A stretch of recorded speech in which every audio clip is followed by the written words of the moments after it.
So today we'll start with valence electrons. You know that the electrons which are present in the outermost shell are known as the valence electrons, and the outermost shell of any element is known as valence shell. The reason why they are called valence electrons is because they decide about the valency, or which is the combining capacity of the atom. So they decide about the combining capacity of the given atom, that is why they are called as valence electrons. Now we'll take some examples to understand the valency. For example, the first and the simplest of all the elements, that is hydrogen. We know that hydrogen has atomic number 1. So the number of electrons is also 1. There is only one shell present in hydrogen atom. That first shell contains the one and the only electron which is present in hydrogen atom. That one electron is known as the valence electron. Now you know about the filling of electrons in various shells.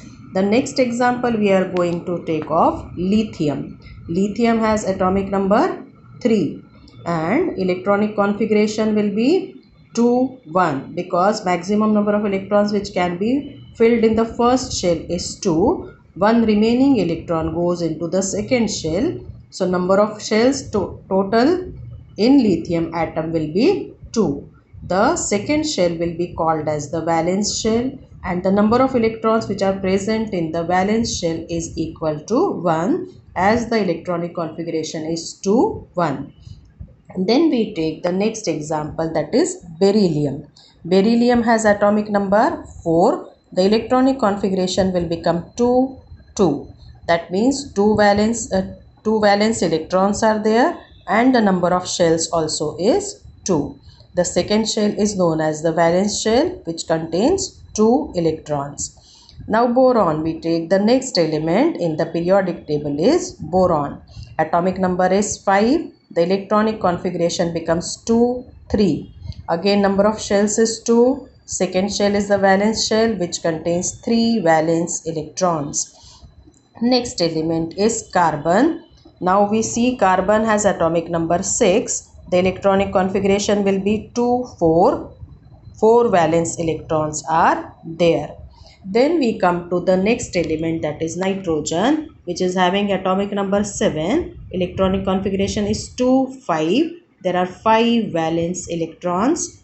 Then the next element is oxygen. Atomic number is 8. Electronic configuration will be 2 6, and 6 valence electrons are there. Then fluorine, atomic number is 9. Electronic configuration becomes 2 7. The number of valence electrons is 7. Now we can see in all these examples they are having 2 shells and having 1 2 3 4 5 6 and 7 valence electrons, except for hydrogen. Hydrogen has only one shell which is having one valence electron. Now we know, according to the Bohr-Bury scheme of electronic configuration, the maximum number of electrons which can be filled in the first shell is 2. Because the number of electrons is 2 and hydrogen has only one electron, so hydrogen will try to get one electron from some other atom so as to form 2 electrons in its first shell and gain the chemical stability. And if there are the second shell, for example, we can see lithium. Lithium has 2 shells. In the second shell there is one electron, one valence electron is there. We know that the second shell can have maximum 8 electrons. Now for lithium to gain the chemical stability, it will have to acquire either 7 electrons, so that the second shell becomes completely filled and it becomes a stable electronic configuration. But when the atoms are going into chemical reaction, it is very difficult to get 7 electrons from some other atoms. But what will be easier for lithium? It will be easier for lithium to give away its one electron.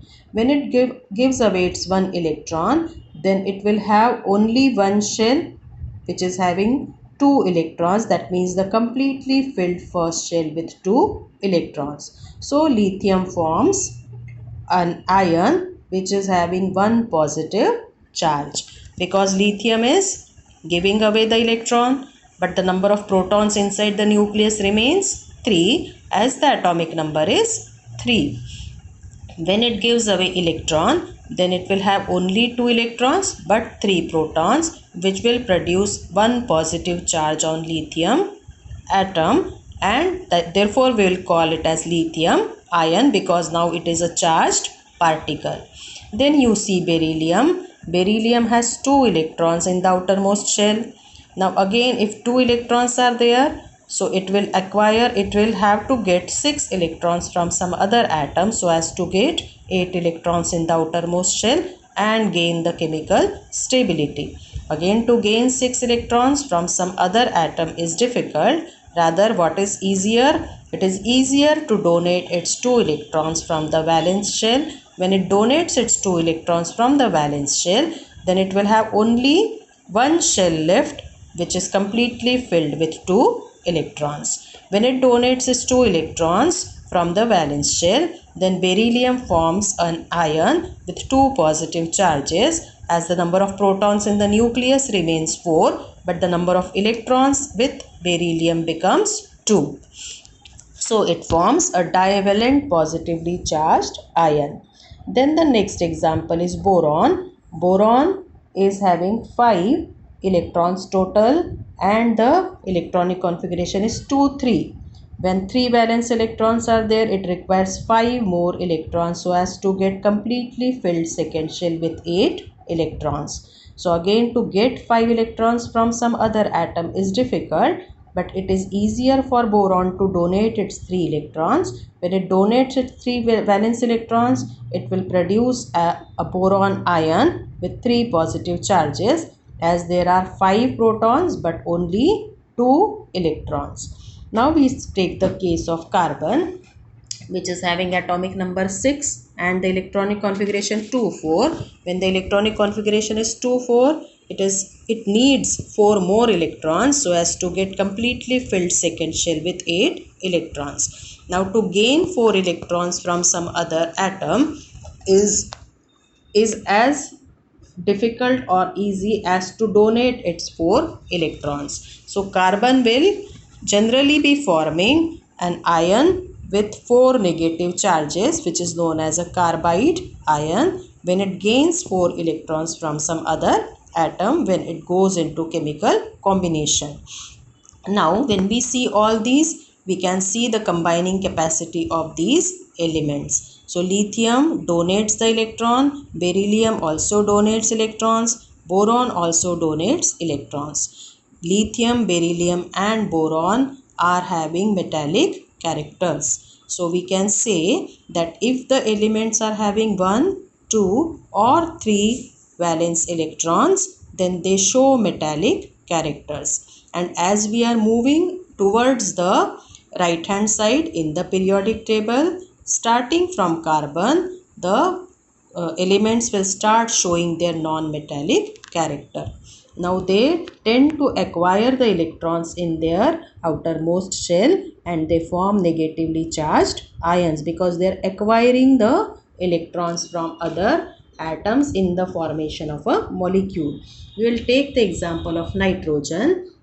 Nitrogen atomic number is 7. Electronic configuration is 2 5. There are 5 valence electrons. Because it is the second shell, we know that it should have 8 electrons in the second shell, and when 5 electrons are already there, it needs 3 more electrons so as to get 8 electrons in the outermost shell. So nitrogen will get 3 electrons from some other atoms with which it is combining chemically, and when it gains its 3 electrons from some other atom, then the number of electrons will become 2 8. That means the total number of electrons will become 10, but the atomic number, that is the number of protons, is 7. So because there are 3 extra electrons and the number of protons is 7 only, so nitrogen will gain 3 negative charges and it forms a trivalent negatively charged ion. Then we take case of oxygen with atomic number 8. Electronic configuration is 2 6. It requires 2 more electrons so as to get 8 electrons in the valence shell. So it will get those 2 electrons from some other element with which it is combining chemically, and again it will have 8 electrons in its second shell, that is the outermost shell. When it acquires those 2 electrons, then the total number of electrons with oxygen will become 10, but the atomic number, that is the number of protons, is 8 because 2 extra electrons are acquired by oxygen. So oxygen forms a divalent negatively charged ion. Then we take the case of fluorine with atomic number 9. Electronic configuration is 2 7. It requires only 1 electron from some other atom so as to get 8 electrons in the outermost shell. So it acquires that 1 electron from some other atom and it gets 2 8 as the electronic configuration, but the number of protons is 9 and the number of electrons becomes 10. So fluorine forms a monovalent negatively charged ion. Now we can see that if there are 1, 2 or 3 valence electrons, the elements have the tendency to donate the electron and get positively charged and become positively charged ions, or they form cations, or they show metallic character. But if they are having 4 to 7 electrons in their outermost shell, they show a tendency to gain the electrons. In turn, they form negatively charged ions and they show negatively charged ions are called anions also, and they show the non-metallic character. Now we see the case of helium. Helium has atomic number 2. When the atomic number is 2, electronic configuration also is 2. That means it is having the first shell only as the valence shell, and the valence shell is having 2 electrons. As it is the first shell, we know that the first shell can have maximum 2 electrons. So helium has completely filled first shell, that is called a duplet structure. Because it is called a duplet structure and it is having completely filled first shell, so helium does not have to give away the electron or gain electron. So it is chemically stable and it does not form any kind of ion, or in turn we can say it is not interested in forming any compounds. That is why helium is, we know helium is a noble gas. Then the other one we will see neon. Neon is having atomic number 10. The electronic configuration is 2 8. Now again you see there are 2 shells and the second shell is the outermost shell.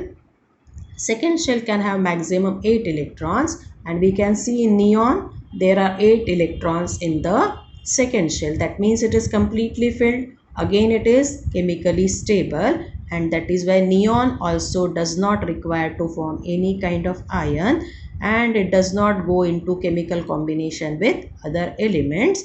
That is why it does not form compounds, and it is again called a noble gas.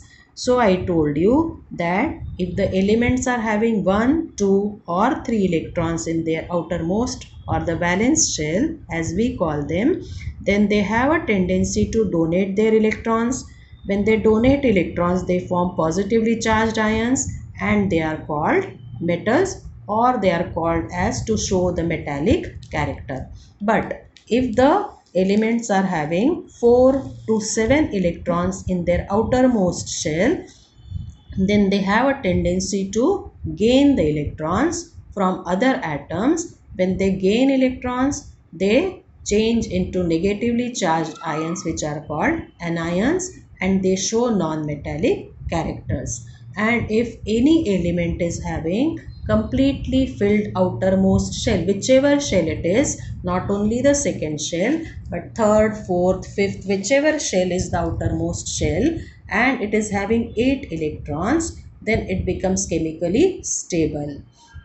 And those are generally, we see that kind of electronic configuration is shown by the noble gases, and that is why they are inert, or they are chemically stable or chemically unreactive. They do not react to form compounds, and that is the reason why all other elements are either donating electrons or acquiring electrons so as to get completely filled outermost shells with 8 electrons if any other shell is there other than the first shell.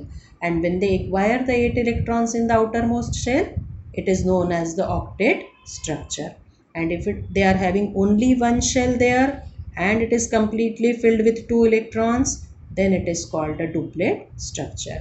So this is known as this is the reason for their chemical reactivity, and this is how the valency of the elements is decided.